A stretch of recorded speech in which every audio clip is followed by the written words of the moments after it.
बागेश्वर धाम के पीठाधीश्वर धीरेन्द्र शास्त्री 160 किलोमीटर की यात्रा पर निकल गए हैं। हिंदू एकता के संकल्प के साथ इस यात्रा की शुरुआत हुई। 9 दिन तक ये पदयात्रा चलेगी।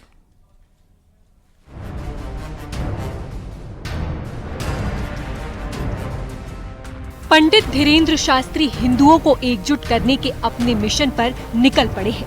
मकसद यही है कि सभी सनातनी जातिवाद और भेदभाव को छोड़कर एक हो जाएं।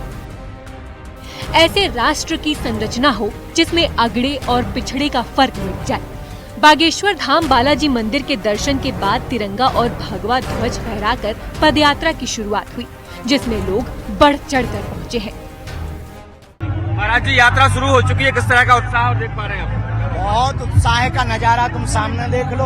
हमें उत्साह से ज्यादा लोगों को जगाने पे काम करना है। भगवान वो कृपा कर रहे हैं, हम लगे हैं। जब तक हिंदू एकता नहीं हो जाएगी, जात पात नहीं मिट जाएगी, तब तक जो है हम हर हाल में। महाराज जी, जिस उद्देश्य को लेकर चले हैं वो जल्दी पूर्ण होगा। सब जात पात की हम तो अपना पूरा समय और पूरी मेहनत कर रहे हैं। सफल करना हनुमान सफल करना भगवान का काम है, वो सफल करेंगे। हम तो लगे हैं।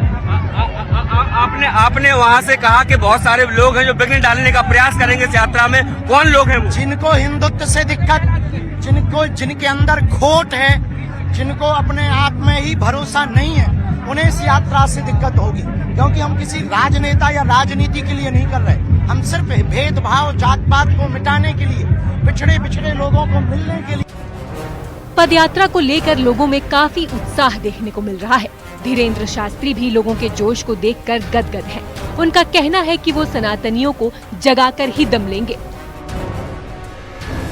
अभी तो प्रारंभ है, तो बाकी दुनिया का प्रारंभ है। अधिक से अधिक लोग इस यात्रा में शामिल हो, क्या अपील करेंगे? 29 तारीख को राम राजा ओरछा में दोपहर 2 बजे लाखों हिंदू जात पात को मिटाने का संकल्प लेंगे।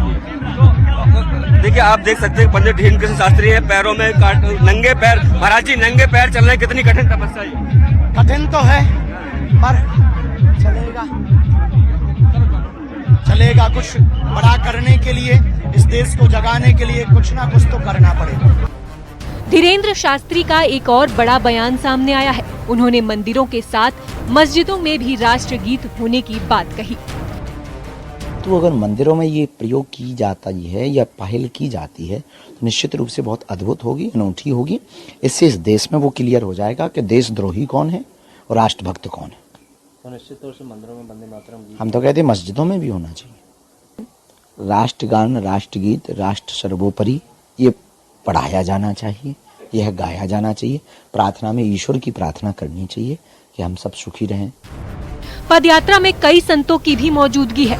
वहीं यात्रा की सुरक्षा के लिए भी कड़े इंतजाम किए गए हैं। धीरेन्द्र शास्त्री समय समय पर हिंदू राष्ट्र बनाने का आह्वान भी करते रहे हैं। अब वो सनातनियों को एक करने के उद्देश्य से पदयात्रा पर निकले हैं। 160 किलोमीटर लंबी यात्रा 9 दिनों तक चलकर ओरछा में समाप्त होगी। Bureau report, news 18। Territorial army भर्ती पिथौरागढ़ पर भारी पड़ गई। भर्ती में आए युवाओं के हुजूम ने सभी इंतजामों को नाकाफी साबित कर दिया। हालात ये हुए कि स्कूल, हॉल, बसेस, दर्जनों लंगर भी इन युवाओं के लिए कम पड़ गए। हजारों की तादाद में पहाड़ी सिटी में पहुंचे युवाओं के चलते सब कुछ ठप सा हो गया।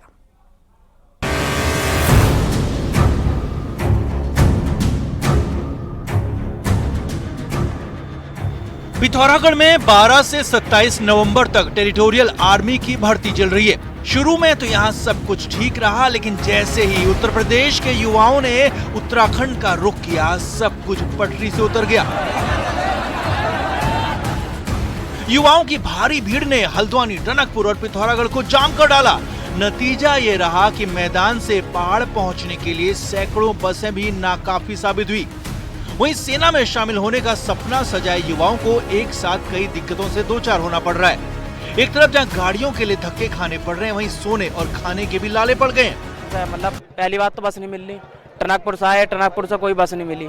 ट्रक में सीमेंट के ट्रक में गाड़ी में लोड होकर आए लड़के, और रास्ते में पड़ी बहुत समस्या पड़ी। मतलब कि सर यहाँ 2-2 सुखबंदों को छोड़ रहा है, 2 बंदे 1 बंदे पकड़ रहा है, पहली बात। और दूसरी बात, ग्राउंड की स्थिति इतनी खराब है कि वहाँ पर 200 बंदों को एक बाइक छोड़ रहा है और दूसरी बार इतना धूल उड़ रही है कि जो बंदे तो कंक्रीट है, कोई व्यवस्था नहीं है। हम लोग टनकपुर आए थे, इसके बाद वहाँ से 2,000 रुपया किराया देकर यहाँ पर आए हैं, 5 किलोमीटर पहले छोड़ दिया। वहाँ से पैदल हम लोग आए यहाँ पर कोई दिक्कत नहीं है, कोई दिक्कत बहुत दिक्कत सर यहाँ। एकाएक आई हजारों की भीड़ ने प्रशासन के भी नाक में दम कर दिया। यही नहीं, सेना को भी युवाओं को कंट्रोल में रखने में एड़ी चोटी का जोर लगाना पड़ रहा है। भर्ती स्थल पर मची भगदड़ के कारण कई युवाओं को चोटें भी आई हैं। युवाओं के रहने के लिए प्रशासन ने 16 से ज्यादा स्कूल खाली करवाए हैं और यही नहीं, इनकी वापसी के लिए भी 100 से ज्यादा बसें भी बाहरी जिलों से मंगवाई गई हैं। जबकि खाने के लिए दर्जनों लंगर जगह जगह लगे हैं, लेकिन फिर भी भीड़ का आलम इस कदर है कि ये सब कुछ नाकाफी साबित हो रहा है। ये इनके रहने और खाने की व्यवस्थाओं के लिए अलग अलग जगह 18 जगह लंगर वगैरह लगवाए, 30 जगह विद्यालयों में रहने की व्यवस्थाएं कराई, बारात घरों में कराई। इसके अलावा जो रोडवेज और जो स्थानीय परिवहन है उसके माध्यम से अतिरिक्त बसों की व्यवस्था टनकपुर, हल्द्वानी और अन्य मैदानी क्षेत्रों से करवाई है। असल में इस हालात के लिए आयोजक भी बहुत हद तक जिम्मेदार हैं, जिन्हें यह अंदाजा ही नहीं था कि भर्ती में उत्तर प्रदेश के युवाओं की भीड़ इस कदर पहाड़ में उमड़ सकती है।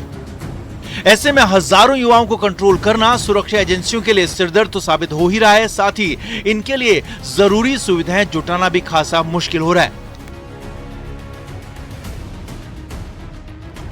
कुछ ऐसा ही हाल लगभग हर बस के आगे का है। किस तरीके से यहाँ पर युवा उमड़े हुए हैं, बसों में घुसना चाह रहे हैं, कोई शीशे के ऊपर से भी बसों में घुस रहे हैं। एक तरीके से ये कह सकते हैं कि आने जाने में सबसे ज्यादा दिक्कत भर्ती में आए हुए युवाओं को यहाँ पर हो रही है। तकरीबन 100 से अधिक बसें यहाँ पर लगाई गई हैं, लेकिन ये बसें भी नाकाफी साबित हो रही हैं। विजयवर्धन उप्रेती, न्यूज़ 18, पिथौरागढ़।